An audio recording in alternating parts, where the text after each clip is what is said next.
오늘 우리에게 주시는 하나님의 말씀 함께 읽겠습니다. 우리에게 주시는 하나님의 말씀은 미가서 6장 6절에서 8절 말씀입니다.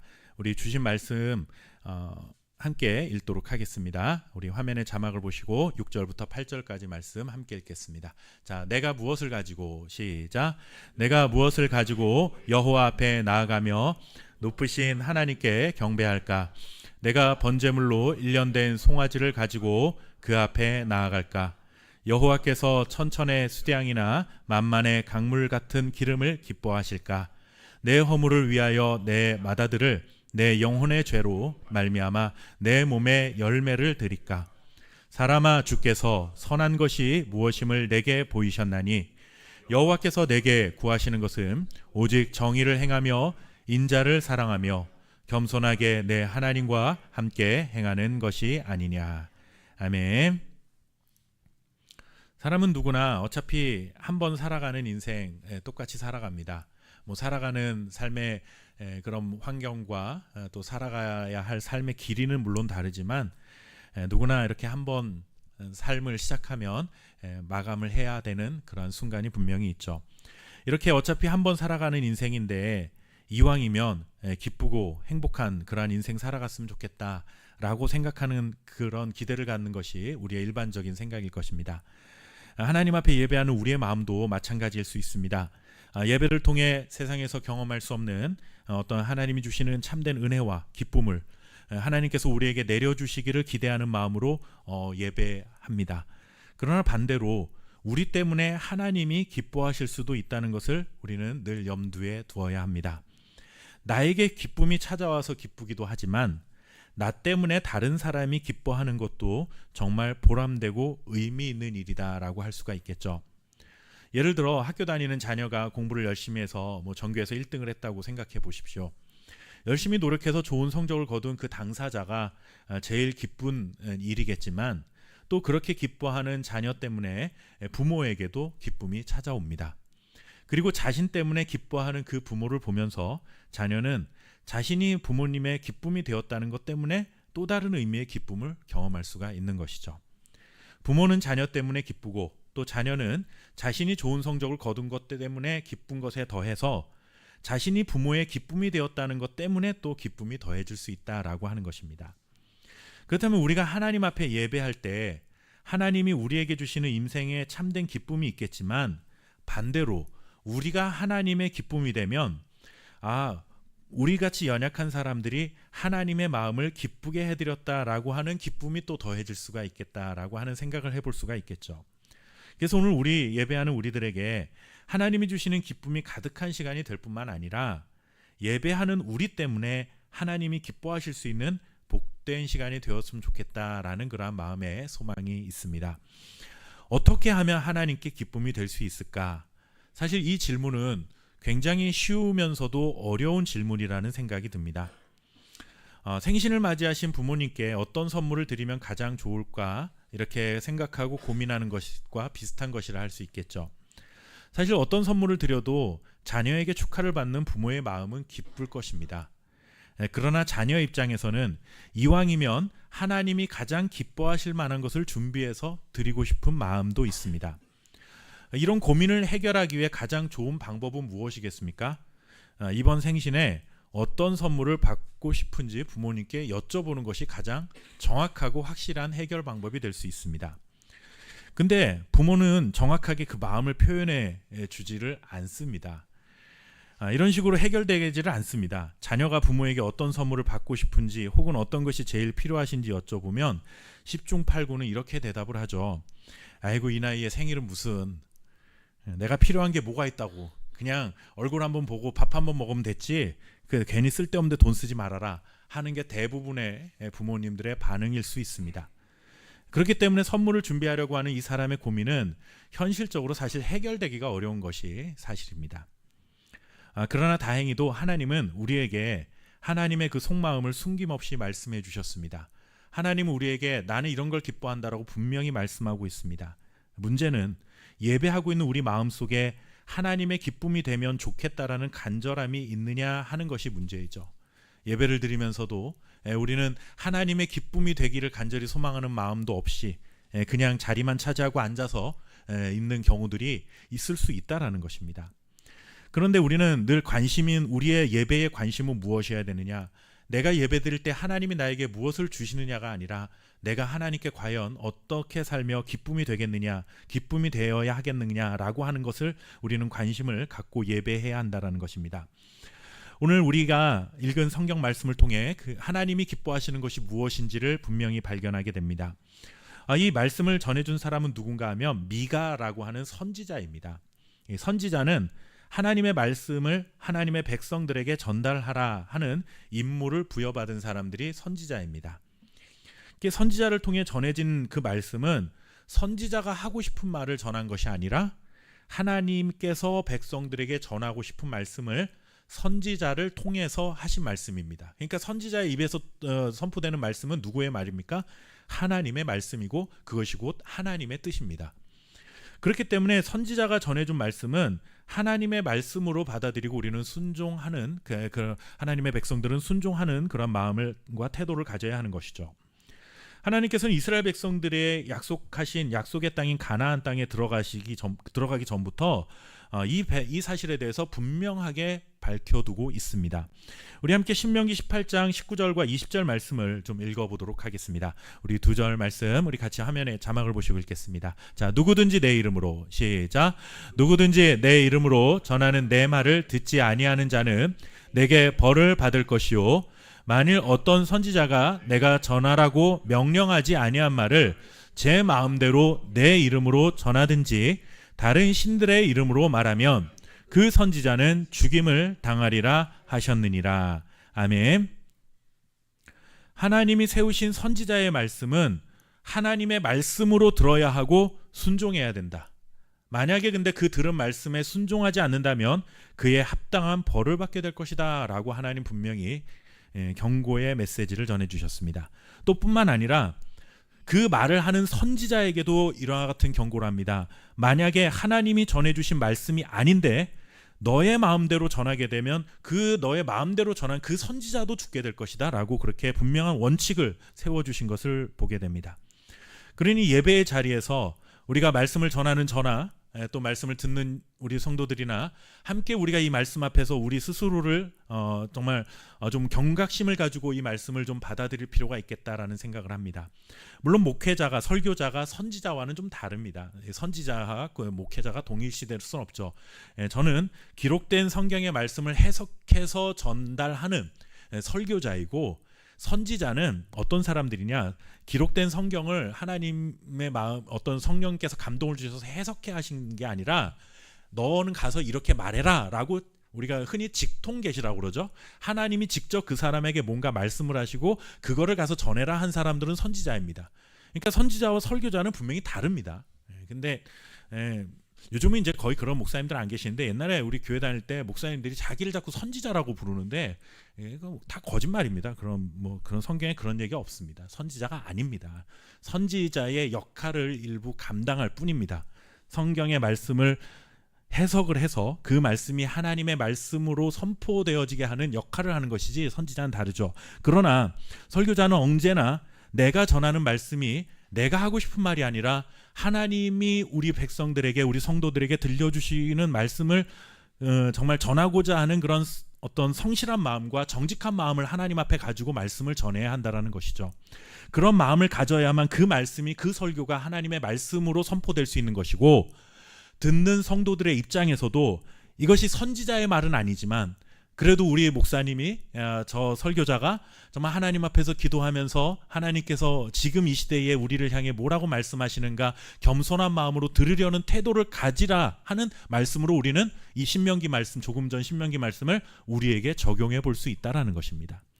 그러니까 우리는 지식을 설교를 하는 사람이 자기 지식을 자랑하기 위해서 이 자리에 서 있는 것도 아니고, 그리고 또 듣는 사람들의 입장에서도 내가 뭔가 성경에 대해서 궁금했던 것 한 가지를 더 알기 위해서 우리가 이 자리에 있는 것이 아니라, 전하는 자는 하나님의 말씀과 뜻을 전하려고 애써야 하고, 듣는 자는 그것을 하나님의 말씀으로 듣고 그 말씀에 순종하려는 태도를 갖는 것이 굉장히 중요하다라는 것입니다. 말씀 앞에 우리가 그와 같은 전하는 자, 듣는 자가 태도를 갖지 못한다라고 한다면 그에 합당한 벌이 분명히 있을 것이다, 하나님 말씀하시는 것이죠. 그렇다면 오늘 미가가 전해준 하나님의 말씀도 우리가 이러한 무거운 영적인 책임감을 가지고 들어가야 합니다. 오늘 본문 말씀으로 다시 돌아오면 한 가지 질문을 이렇게 시작을 합니다. 미가 선지자가 뭐라고 말하냐면 내가 무엇을 가지고 여호와 앞에 나아갈까라는 고민을 가지고 이 말씀을 기록합니다. 자, 그리고 그리고 뭐라고 또 한 가지 얘기하냐면 내가 하나님을 어떻게 경배해야 하는가라는 이런 질문을 가지고 지금 하나님 앞에서 뭔가 하나님의 뜻을 구하고 있는 것이죠. 결국 이 질문의 핵심은 뭐냐면 과연 하나님이 기뻐하시는 성도의 삶과 우리가 드리는 예배는 과연 어떤 모습이어야 하느냐라는 질문입니다. 이것은 우리 성도들에게 있어서 굉장히 기본적인 어떤 해결이 되어야 될 질문이라고 생각을 합니다. 우리가 매주마다 예배의 자리에 있지만 이 예배를 통해서 정말 하나님 앞에 어떤 모습으로 내가 준비되어야 되고 어떻게 살아가야 하는가에 대한 고민 없이 그냥 이 자리에 앉아 있다면 평생을 예배를 드려도 우리는 하나님과 관계없는 그냥 종교 생활을 할 수 있는 그런 연약함들이 우리 안에 다 있다라고 하는 것이죠. 미가는 그것을 질문하고 있는 겁니다. 하나님, 내가 어떻게 하면 하나님 앞에 정말로 하나님이 기뻐하시는 예배를 드릴 수 있습니까? 어떻게 하면 하나님이 기뻐하시는 삶을 살아갈 수 있습니까? 라고 묻는 것입니다. 이렇게 질문을 하고 난 뒤에 스스로 하나님이 기뻐하시는 것은 혹시 이런 것입니까? 라고 하는 몇 가지 실예를 제시합니다. 그게 뭐냐 하면 혹시 하나님은 1년 된 송아지를 기뻐하십니까? 수천 마리의 양이나 수만의 강을 채울 만한 엄청난 양의 기쁨을 기뻐하십니까? 아니면 내 죄를 용서받기 위해 맏아들이라도 아니면 내 몸을 제물이라도 드리면 하나님이 기뻐하시겠습니까? 라고 묻습니다. 그러나 미가는 이거를 정말 하나님이 그것을 기뻐할 거라 생각해서 믿는 게 아니라 그런 것들을 가지고 하나님을 기쁘게 해드릴 수 없다라고 하는 것을 알기 때문에 지금 이와 같은 고백을 하는 겁니다. 미가가 예로 들어준 이런 것들을 보면 사실 우리가 알아야 할 것은 하나님의 기쁨이 될 수 없다라는 사실을 먼저 우리가 기억해야 됩니다. 1년 된 송아지는 여러분들 그 당시 구약시대에는 제사를 드렸죠. 그 제사를 드리는 제물 중에서 가장 값이 비싼 제물이 바로 1년 된 송아지였습니다. 가장 소중한 것으로 예배를 드린다고 하나님이 기뻐하실까요? 그렇게 묻는 거죠. 수천 마리의 양이나 수많은 강을 채우고 남을 만한 그 기름이라 하는 것이 무엇을 의미하겠습니까? 풍성함을 의미하는 겁니다. 정말로 이렇게 풍성한 것을 많은 것을 가지고 하나님 앞에 나와 예배한다고 해서 하나님 또 기뻐하실까요? 묻는 것이죠.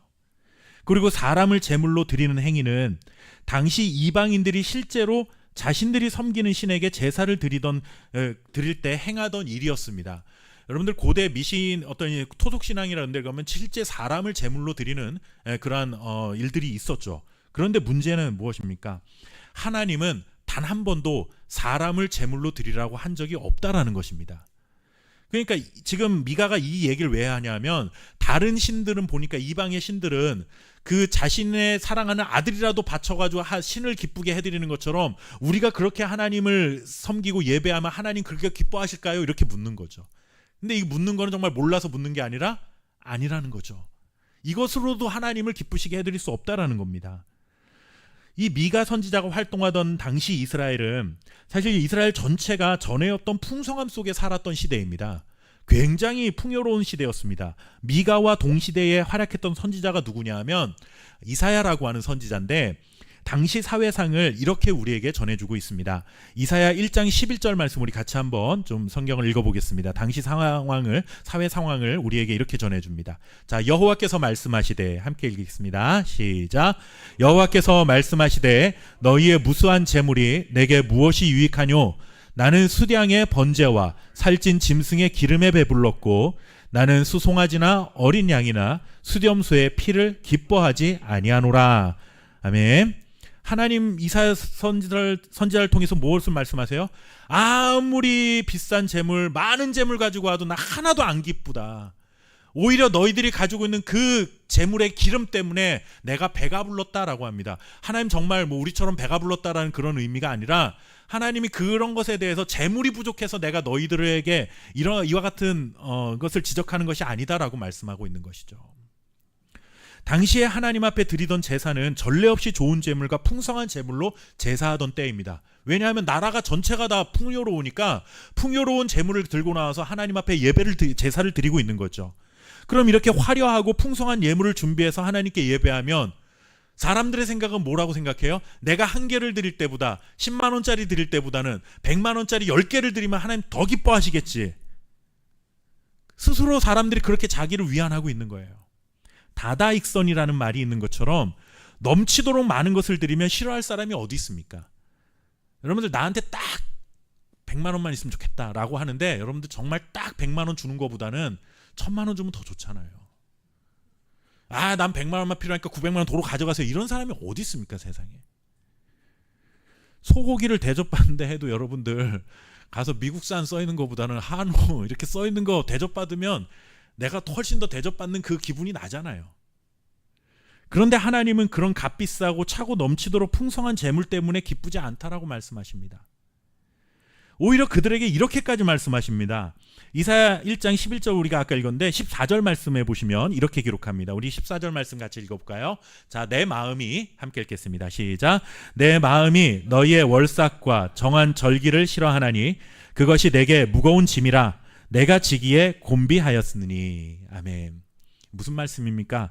월삭과 정한 절기라는 것은 하나님이 너 이날 이날에는 제사 드려야 돼 라고 예배해야 돼 라고 정해놓으신 날이 있는데 하나님이 그날은 반드시 지켜서 예배해라 제사 드려라 라고 하나님이 정하셨어요. 그러니까 이 절기에 따라서 이스라엘 백성들이 제사를 드렸는데 하나님이 그 사람들에게 뭐라고 말합니까? 오히려 너네들이 그 제물을 들고 나와서 나한테 제사하는 게 나한테 오히려 짐스럽다, 무겁다, 하지 말아라 차라리.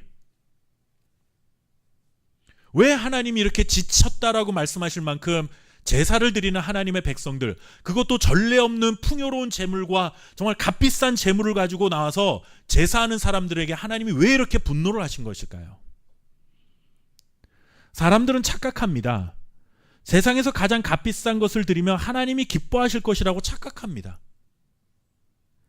다른 사람들은 엄두도 내지 못할 풍성하고 화려한 것이면 하나님이 기뻐하실 것이라고 착각합니다.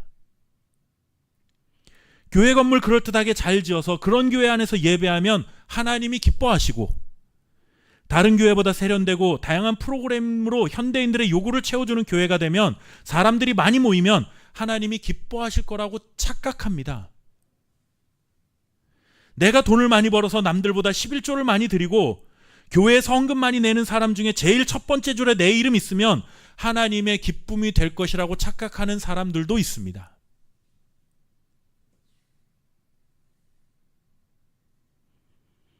지금도 그 교회 주보에 헌금 명단을 이렇게 기록하는 교회들이 아직 많이 있습니다. 뭐 그 교회 나름대로 결정한 일이니까 제가 그거에 대해서 자잘못을 따지고 싶진 않지만 우리 교회에서는 제가 그것을 하지 않습니다. 왜 그러냐 하면 자칫 그것이 물론 좋은 의도도 있습니다. 이제 헌금을 냈는데 그것이 과연 교회에서 내 헌금이 제대로 개수가 되었는가라고 확인하는 입장에서, 낸 사람 입장에서는 그런 면에서 뭐 유익한 면도 있지만 그것보다는 잃는 것이 더 많다라는 생각이 듭니다. 왜냐하면 그 헌금 명단에 매주마다 이름이 올라가지 못할 사람들도 교회에는 있기 때문이고, 심지어 어떤 교회는 헌금을 많이 낸 순서에 따라 액수까지 기록을 해서 주보에 기록을 하는 경우들도 있죠. 그래야 헌금이 더 많이 거친다라는 이런 말도 안 되는 이야기들을 하면서 이유를 갖다 붙입니다. 그러면 여러분들 제일 첫 줄에 내 이름이 있으면 그게 내 신앙을 보장해 주는 것입니까? 다른 교회에서는 엄두도 내지 못할 만큼 11조를 내는 그 사람이 우리 교회를 다니고 있으면 우리 교회가 세상에서 정말 가장 행복한 교회고 즐거운 교회고 하나님이 기뻐하시는 교회가 될 수 있냐는 말입니다. 저는 아무리 신앙의 이름으로 그런 것들을 다 포장한다 해도 자기 마음속에 있는 우리 교회가 그렇게 크고 화려하고 풍요로운 교회가 되고 싶은 인간의 욕심이 거기에 표현된 것뿐이지, 거기는 아무리 무엇을 갖다 붙여도 여러분들 변명이 될 수 없다고 저는 생각을 합니다. 우리는 그냥 교회를 통해서 내가 하나님 앞에 내가 마땅히 드려야 될 헌금을 드렸다라고 감사하면서 살아가는 것이 우리의 삶의 자리인 거지, 내가 낸 것을 교회가 잘 쓰고 있는지, 물론 교회는 교회대로 정직하고 그 성도들의 헌금을 절대 불의한 일에 사용해서는 안 되겠죠. 그건 대원칙입니다. 그러나 그거를 못 믿어서 교회에서 내가 확인을 해야 된다거나 이런 식의 서로 간에 그런 관계가 된다면 저는 더 이상 그런 교회를 아무리 크고 화려한 교회 건물을 지어놓고 정말 세상에서 이름만 되면 알만한 그런 유명한 교회가 된다 할지라도 더 이상 교회가 아니라고 저는 생각을 합니다. 교회는 그런 것을 가지고 하나님을 기쁘게 해드리는 공동체가 아닙니다. 그런데 그것 때문에 하나님이 기뻐하신다라고 우리 스스로가 우리를 위안하고 싶은 거죠. 내가 뭔가 비싼 명품의 옷을 걸치고 다니면 사람들이 나를 이렇게 봐줄 거라고 착각하는 겁니다. 이런 차를 타고 다니면 다른 사람이 나를 무시하지 못할 거라고 스스로 착각하는 거예요. 물론 그렇게 살면 남들이 내 앞에서 굽신거릴 수는 있겠죠. 그러나 여러분들, 그게 정말 진심일까요? 그 사람의? 그런데 우리는 자꾸 그런 외형적인 것에 속습니다. 그러니까 우리가 속으니까 하나님도 그렇게 생각을 하는 거예요. 내가 이렇게 하면 하나님이 기뻐하시겠지. 내가 어제는 하나 드렸는데 오늘은 10개를 드렸으니까 하나님 기뻐하시겠지. 아닙니다.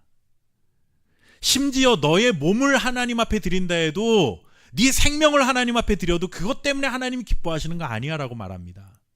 그럼 도대체 하나님 뭐에 대해서 관심을 갖고 뭘 기뻐하시겠느냐라고 우리에게 알려주셔야 되잖아요. 하나님의 관심은 재물이 아닙니다. 재물을 드리는 사람에게 있습니다. 그 사람이 어떤 직업을 가지고 교회에 나와 앉아 있느냐, 그 사람이 얼마나 많은 부를 누리고 살아가는 사람인데 이 교회에 와 있느냐, 그 사람이 오늘 헌금을 얼마 했고, 그 사람이 타고 온 차가 무엇이고, 그 사람이 사는 집이 어느 동네고, 이런 것 때문에 하나님의 관심이 거기에 가 있는 것이 아니라 하나님의 관심은 그 재물을 드리고 있는 그 사람에게 관심이 있다라는 겁니다. 아무리 비싼 금은보화로 하나님 앞에 드린다 해도 그것을 드리는 사람의 그 마음 속에 하나님을 향한 사랑도 없고 하나님께 헌신하는 마음이 없다면 그런 값비싸고 풍성한 곳으로 하나님의 기쁨이 될 수 없다라고 분명히 말씀하고 있는 것입니다. 그러면 하나님이 기뻐하시는 것이 무엇입니까? 오늘 우리가 읽었던 본문 말씀 8절 말씀을 다시 한번 읽어보겠습니다. 미가서 6장 8절 말씀입니다. 자, 사람아 주께서, 함께 읽겠습니다. 시작. 사람아 주께서 선한 것이 무엇임을 내게 보이셨나니 여호와께서 내게 구하시는 것은 오직 정의를 행하며 인자를 사랑하며 겸손하게 내 하나님과 함께 행하는 것이 아니냐. 아멘. 하나님이 우리에게 요구하시는 것, 원하시는 것은 따로 있습니다. 분명히 하나님 말씀하셨습니다. 너희 재물 들고 오지 않아도 돼. 그런데 한 가지, 정의를 행하는 것이다. 오늘날도 다르지 않지만 당시 사회에서 가장 불의한 일은 무엇이었냐면 강자들의 편을 드는 권력자들로 인해서 약한 자들이 억울한 일을 당하는 현실입니다. 많이 가진 자들이 세상의 권력을 가지고 세상을 휘두르다 보니 거기서 정직하게 살아가는 그 가난하고 힘없는 자들이 억울한 일을 당하고 있는 것이 요즘 우리가 살아가는 세상인데, 이게 오늘날만의 이야기가 아니라 이 바로 수천 년 전에 고대 사회에서도 똑같은 삶이 있었다라고 하는 것이죠.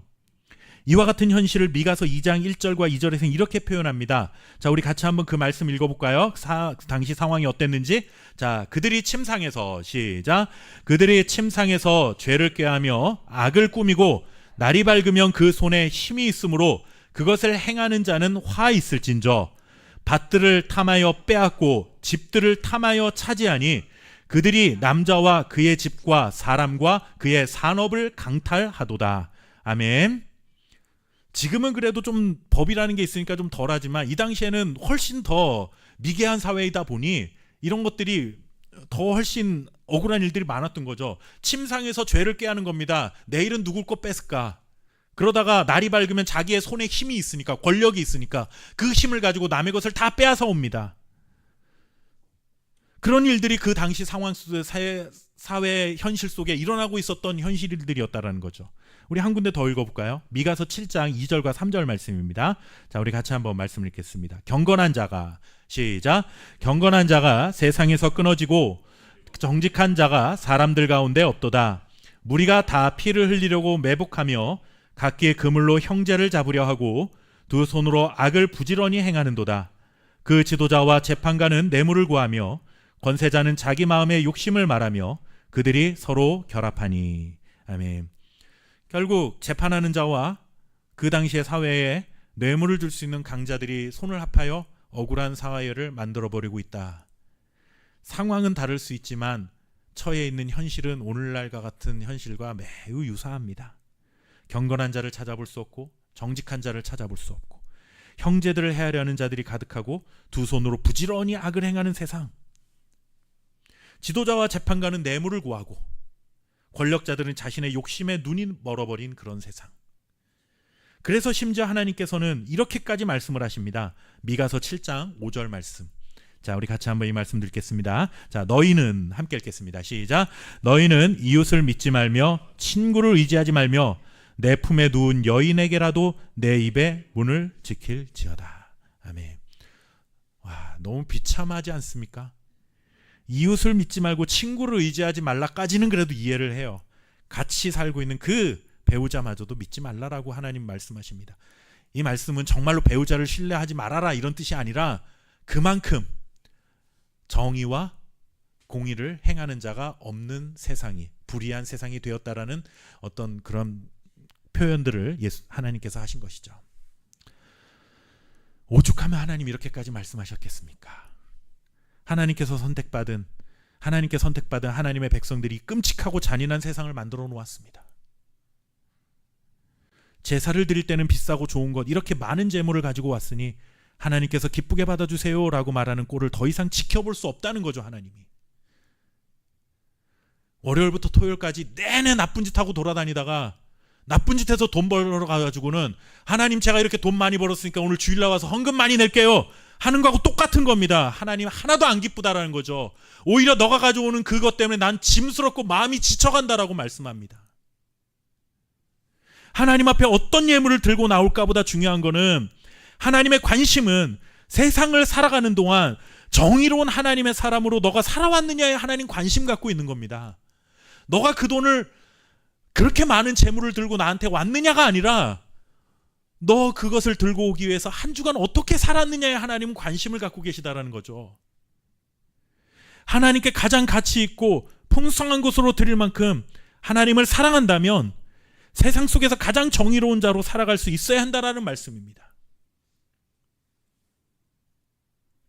세상에서 온갖 불의를 다 행하면서 하나님 앞에 나올 때만 세상에서 가장 경건한 척, 믿음 좋은 척하는 속임수로 사람을 속일 수는 있으나 하나님을 절대로 속일 수 없습니다. 여러분들의 마음속에 무엇이 관심인지, 지금 예배를 드리고 있는 여러분들의 머릿속에 온통 어떤 생각을 하고 있는지 저는 볼 수 없고 아무것도 알 수 있는 게 없지만 하나님은 우리의 속마음까지도 다 헤아려 보시는 분이라는 사실을 우리는 믿어야 한다는 것이죠. 그런데 우리는 눈에 보이는 이 사람을 기쁘게 하려고 살아갑니다. 사람을 기쁘게 하는 예배를 드립니다. 속아 넘어가주는 저 멍청한 교역자들, 성도들을 위해서 예배를 드리고 있다고요. 정의로운 삶으로 하나님께 기쁨이 되는 삶을 살아야죠. 또 두 번째 하나님은 기뻐하시는 건 인자를 사랑하라 하는 것입니다. 인자는 사랑, 온유, 친절 이런 뜻입니다. 그러니까 궁극적인 의미는 뭐냐면 끊임없이 사랑을 베풀어라 라는 그런 뜻입니다. 한 번 사랑을 베푸는 것은 할 수 있지만 여러분들, 하나님이 원하시는 삶은 꾸준히 끊임없는 사랑을 베푸는 삶을 기뻐하십니다. 한 번 이렇게 기부하는 거, 그때 기분이 이렇게 좀 울컥해서 할 수 있어요. 그런데 여러분들 꾸준히 하는 거 쉽지 않습니다. 그 액수가 크건 작던 꾸준히 뭔가 여러분들 다른 사람을 돕는다라는 건 굉장히 어려운 일입니다. 사랑과 배려, 약자에 대한 관심, 이것은 성도들에게 선택의 문제가 사실 아닙니다. 성도들에게 주어진 책임입니다. 복음에 대한 확신, 구원에 대한 감사를 가지고 하나님을 진정으로 사랑하는 자들이라면 도움을 필요로 하는 이웃들을 섬기고 베풀고 나누는 삶을 살아갈 수 있어야 합니다.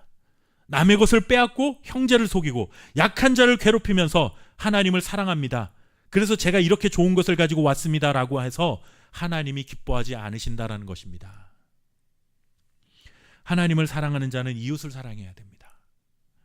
하나님을 사랑하는 것과 이웃을 사랑하는 것은 여러분들 동전의 양면과 같은 것입니다.